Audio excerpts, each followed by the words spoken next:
we're going to write a little program that makes the ball bounce around the screen. The ball is a point, and we've set the stroke weight to 20, so it's a nice big point. Its location is ball X and ball Y.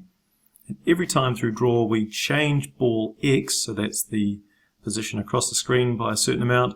We change ball Y, so that's its up and down position, by a certain amount. Let's have a look at the code. Okay, so here's the setup in here. This is where we draw the point, ball X and ball Y, and this is where we change ball X by X speed and ball Y by Y speed. So we set those values at the top here. If we make them bigger, it goes faster. If we make them smaller, it goes slower. And I've set them to different numbers just so that we don't get a predictable pattern.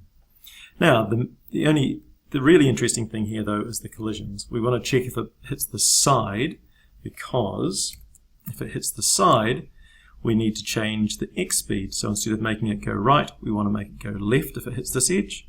And if it hits this edge, instead of making it go left, we want to make it go right. And we do that by multiplying it by -1. So at the moment, X speed is 5, -5, +5, -5, +5, -5.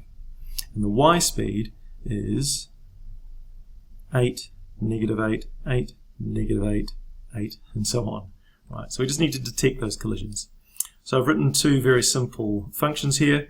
One's called side collision, and here it is here. If X is less than 0, so it's past the left-hand edge, or it's greater than width, so it's past the right-hand edge, then we return true. Otherwise we return false. So you can see Boolean there at the start says that this function returns a Boolean variable or a Boolean value, so it will be true or false. So in here we just say if side collision, and we say where ball X is, then we multiply the speed by -1. So if it was 5, it becomes -5. If it was -5, it becomes +5. We do the same for top or bottom, and I've called this one if top or bottom collision, and it's exactly the same. This time we send it the Y location of the ball, and if it comes back true, then we reverse the Y speed. If it comes back false, we don't do anything. Okay.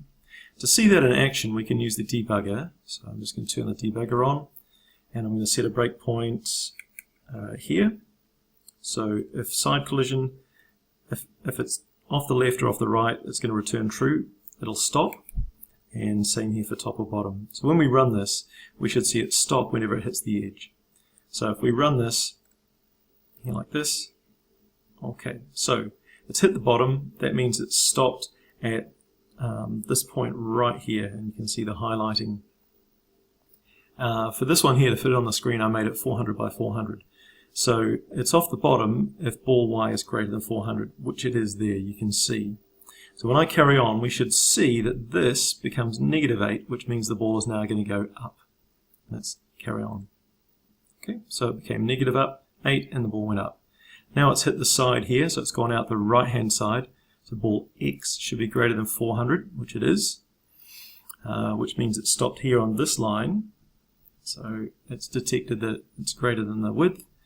And when we carry on, we should see this become negative, because we multiply it by -1, which makes the ball go to the left. There we go, it became negative.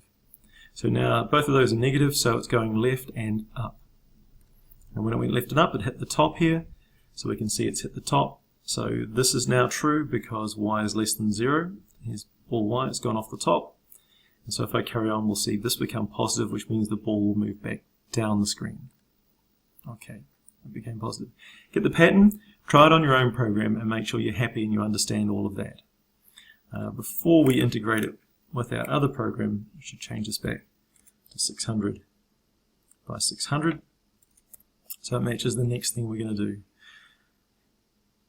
I just made it small so it would fit on the screen so you could see it in this little YouTube window, that's all. Otherwise, if I run it, it's too big.